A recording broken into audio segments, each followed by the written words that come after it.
I wish I could be the words I spoke. I want to be the impact. I want to be the warmth. I want to be the comfort. I wish I could feel, I wish I could be the weight my words have on others. I wish I could feel the weight of my words on others. My words can make a difference. They can change someone's world by a small jumble of crafted and heartfelt words. My words can change someone's perspective, introduce them to a whole new world they didn't even know existed. My words can save someone from drowning in the very ocean they created, the ocean only they can see, touch, and feel. My words can feel this influence. They can feel how tight a soul holds on to them. They can see the difference they make. I cannot do that. I cannot see the effect of my words or feel the strength of them either. They have so much power that I cannot even fathom to understand. They have a world I cannot see. They have the pure energy to create and destroy by the rope of carefully strung words that drift together. I can feel the power they possess, and I know others can too. It's amazingly terrifying how such simple and delicate arrangements can bring such beauty. The same words with a difference in emphasis and stress can create a devastating forest fire. I know the solace words can be. I know how relieving a poetic phrase designed just to uplift a soul and heart can be. Sometimes our eyes fail to show us the truth. They fail to perceive the recognizable strength we carry. In these times, our ears can pick up the soft roaming breeze of loving needed words that can lift our fallen minds. They say that the words you speak is a reflection of your soul. But is it? I can tell you I am not a beautiful and elegant angel. How is it that the words I speak are so soft and gentle? Yet I feel as if I carry this demon inside me that mirrors its grisly self at every reflection I see. This dim-edged frame I belong to is not what you would expect from the words written on paper. I'm not sure how else to describe my physique besides bittersweet. Youth is in my blood, which can be seen through my eyes and fubsy cheeks. My ripped canvas, foolishly patched up, looks like a ancient demon tried to escape at one point and failed. I want to be the words I so willingly give to others. I want to be free-flowing and elegant. I want to be loving in every aspect. I want to wrap my love around those that need it most, and even those that don't. I want to be beautiful. I love how beautiful words can be. It amazes me the complexity of something so simple. For instance, I love you. A simple phrase. So completely complex when brought off paper to another person's eyes or ears. It's hard to believe how the most delicate things contain the most power. How stunning it is that the words are so graceful in its own elegance. I wish I could be words. People so often fall in love with the words that tumble from someone else's lips. I want to be something that someone falls in love with so deeply and so truly and so innocently. It has become exhaustingly common for me to see people fall out of love with a body that is doomed to change. Words have no expiration date unless we give it to them. They do not have a destined timeline to wither away to become the dust of the earth. They can last an eternity if only one person holds so dearly to a neatly folded set of words that another has said.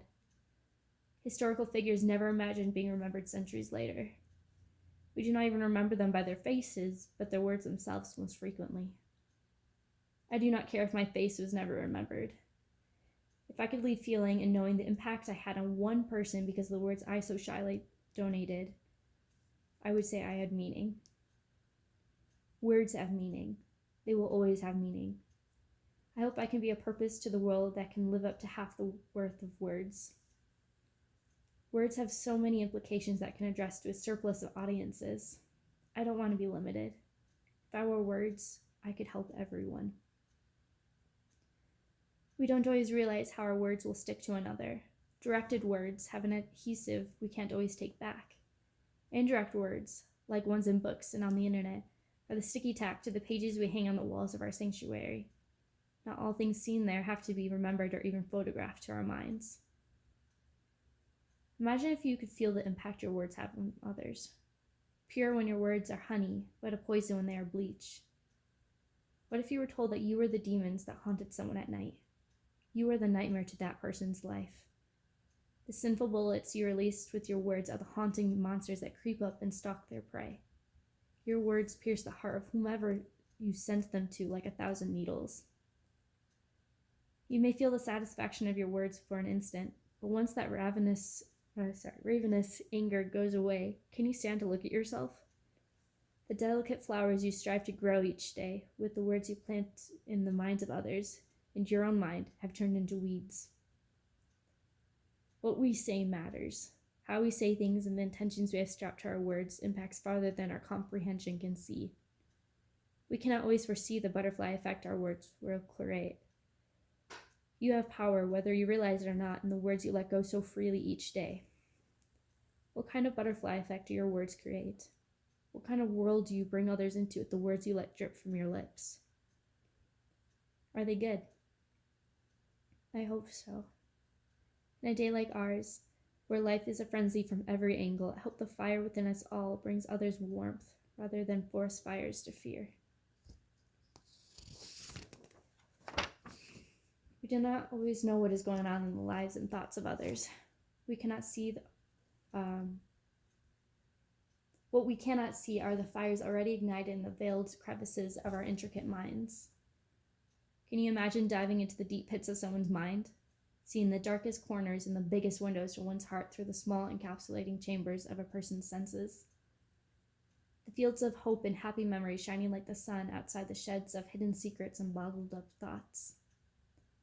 Some minds have open fields of growing wildflowers. Sweet breezes of flowing thoughts roam through the growing fields of excited blossoms. Sun shines all around, eliminating any dark shadows trying to dominate the lively fields of life. Others are filled with dark alleyways. The dark alleyways we pass and won't look down in fear of what we might see or provoke. The streets are lined with grime and fearful figures in the shadows. Streetlights illuminate only a small distance around. Several are burnt out and others are buzzing the warning of a soon-to-be burnt-out lamp. My mind would make you dizzy. I am the countryside with sweet fields of exotic flowers. But I'm also the tenebrous corners of the rundown parts of a city. I am both. I am a whole state, not just a town or field. My thoughts zip by like speeding cars on a freeway, racing for a late meeting. They're always changing and racing, never slowing down. Very few storms can halt the long and strong streams of aggressive cars.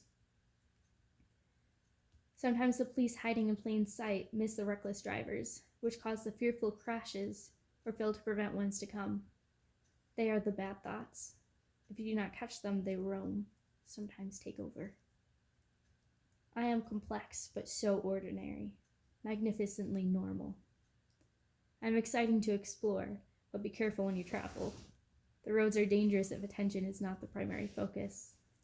The streets are dangerous if you are too friendly and forget to keep your defenses up to silent and concealed enemies. Always lock up and go home at night, for the beasts of shadows rule the late hours. The shadows consume this whole world, and there is nowhere to hide. I would hide and leave too, but I'm a prisoner, stuck to every edge and surface within this mind. Adventures in the mountains and glorious fields of flowers will leave you wanting, almost begging for more. Again, don't let this be a fly trap for you to stay. Such exciting sights you will see, such sweet sounds of nature you will hear. The soft grass beneath your feet and the crisp, exhilarating air will calm your spirits. The vivid colors streaming through the sky with hints of goofy-shaped clouds will make you smile. The tiny and playful creatures, bursting with energy and life, will fill you with innocent laughter. The spirit in the breeze is almost a familiar comfort, easing you to a restful peace of mind. Some visits reside within the city, a thrilling experience full of movement and ideas, streets full of streaming people and cars. Business persons flood the food shops during early morning, afternoon, and evening shifts of the day. Hyper kids and frazzled parents take their family to the lakeside beaches edging the metropolis and festivals located within the heart or outskirts of the city. Lovers swoon walking down the decorated paths carving maps within the city walls. Excitement is the air you breathe. Energy buzzes past every street corner. Tall buildings, filled with focused workers, litter the city like a crowded chessboard of chess pieces. The sun, resigning from an exhausting exhaustingly long day splashes extraordinary colors across the sky, as if saying goodbye to the world with a final finale. Excusing guests from a lively day within the rural and urban areas, the shadows of night begin to welcome themselves into the winding down world. While the light, while the light tires and slumps to wistful sleep, the shadows awaken and stretch its cramped legs from hiding in